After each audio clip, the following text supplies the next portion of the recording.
wasiir dowlaha wasaaradda caafimaadka Somaliland Ambassador Maxamuud Aadan Jaamac Galaal oo maalintii afraad ee ololaha kaambeynka xisbiga kulmiye kala qayb galay taageerayaasha xisbiga kulmiye gobolka Saraar ayaa mar uu la hadlayay shacabka ku dhaqan magaalada Caynaba waxa uu uga mahadnaqay isu soo baxa balaaran ay ku muujinayeen taageerada ay u hayaan xisbiga kulmiye isagoona dhanka kale dhaliil u soo jeediyay xisbiga mucaaradka ay wadani kaasi oo ku eedeeyay inuu xidhiidh la leeyahay Soomaaliya waa sida uu hadalka u dhigay wasiir dowlaha hadalkiisa sii wata ayaa waxa uu xisbiga wadani ku tilmaamay mid cadaalad ka fog waa kan wasiirka arrimahaasi ka hadlaya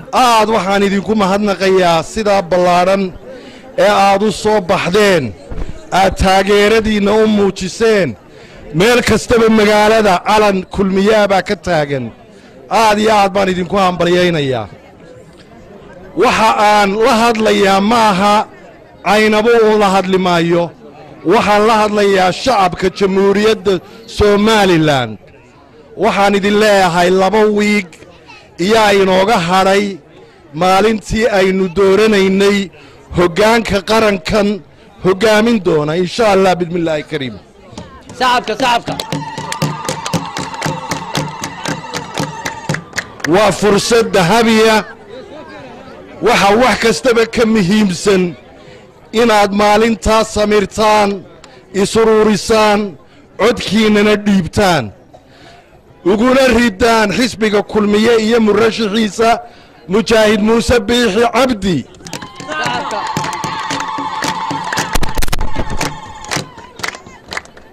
waxaan doonayaa inaan dhowr qodob yara taabto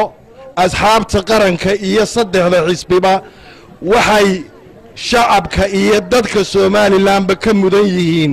karaamo iyo sharaf laakiin wixii dhaliila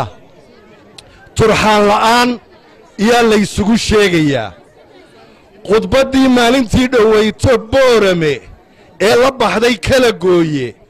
shacbiga jamhuuriyadda Somaliland aad bay uga naxeen xisbiga wadanina wuxuu ku mutaystay karaahiyo iyo cod uu ku waayo ku mutaystay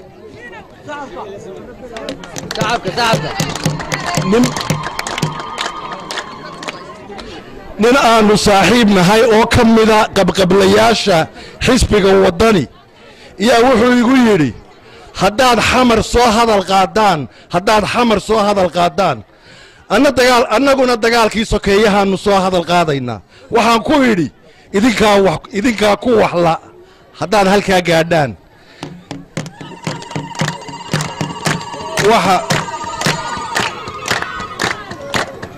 annagu xaqiiqada jirta waanu soo hadal qaadaynaa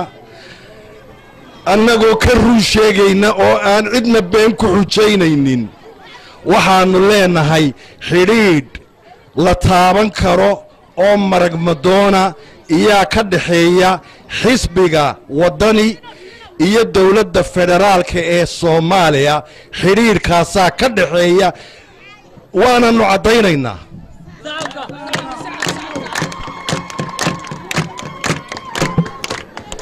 saraakiishooda sare ee xisbiga wadani ee hoggaanka haya waxa ku jira rag sita baasaboor diblomaasiya oo dawladda federaalka ee Soomaaliya ay bixisay waa maxay baasaboorkaasi u yarakaadiya baasaboorkaasi waa maxay muxuu qabtaa muxuu gudaa muxuu gayaa haddii la isweydiiyo baasaboorka waxa qaadan kara qof xil sare u haya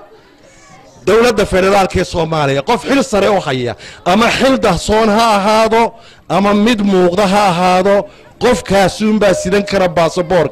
baasaboorkaasi waxyaabo badan buu leeyahay xasaanad buu leeyahay iyo waxa la yiraahdo immunity hadduu sarkaalkaasi ku dhoofo oo berrito Mareykan tago la baari maayo waxa loola dhaqmayaa si nin dawladda federaalka ee Soomaaliya u shaqeeya baasaboorkana wuu sitaa Hargeysa airportka madaarka Hargeysa lagu qabtay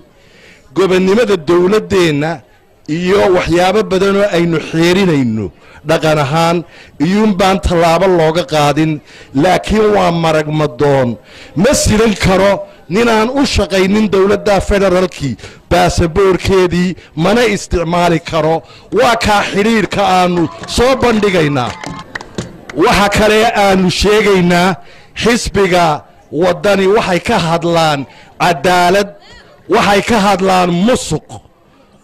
waxa weeyaan waxa aad eegtaa cadaaladda iyo musuqay ka hadlaan xisbiga waddani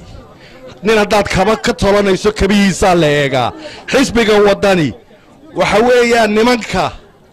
raggii la soo aasaasay axmed muumin seed haddaad cadaalad iyo musuq ka hadlayso axmed muumin seed raggii uu xisbigaasi ku tiirsanaa ee soo aasaasay buu ka mid ahaa sidii loo musuqay saacaddii 11aad markay arrintii dhammaatay in kursigii laga hoos qaaday waad arkayseen waxaasaa cadaalad darro aan u aqaanaa waxaasaan musuq u aqaanaa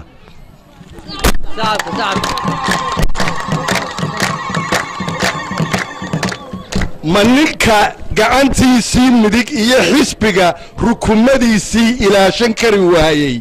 ee cadaalad ku dhaqi waayey iyo cadaalad ummad dhan oo 4 milyana u samayn kara ma jirto waxa weeyaan iyagu waxay ku marmarsiyoodaan waa la afduubay xisbigii kulmiye oo muusa loogu riday may dhicin iyagaa soo ajiibi waayey oo shirkii golaa dhexe qaadacay waxay ku andacoodaan madaxweyne siilaan yaa taageeray muuse biixi cabdi haddaba taana qodob baan ka odhanayaa waxaan ka odhanayaa kow madaxweyne kastoo adduunka ka jira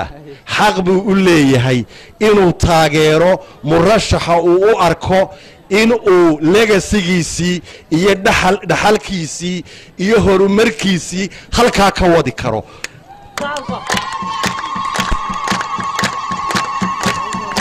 meel kastaba way ka dhacdaa adduunyada maraykan bay ka dhacdaa ingiriis bay ka dhacdaa weliba madaxweynayaasha waajib baa saaran maadaama ay mas-uuliyad